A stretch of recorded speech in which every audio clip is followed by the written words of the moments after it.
I still want to iterate that I want Kyle Pitts to get a fresh opportunity. I think it would be best if he gets traded for his sake because I think he could be used a little bit differently with his injuries and with, everything that's been happening in Atlanta for him. Definitely, he no longer seems like the focal point of the offense like he used to be or like he was thought to be.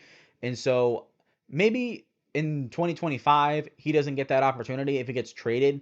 But I think that's a good thing because maybe you trade for him and use him in a more limited role.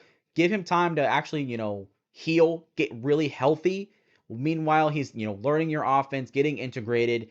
And then if you feel like he can make it, bounce back and step up, maybe you give him a 1 year extension, maybe give him a 2 year extension, let him be your starter, see what he's got, invest in him a little bit. I know that's not realistic in terms of NFL standards and what they do for contracts and players and whatnot. Like, this is a far cry. Like, this is probably not going to happen.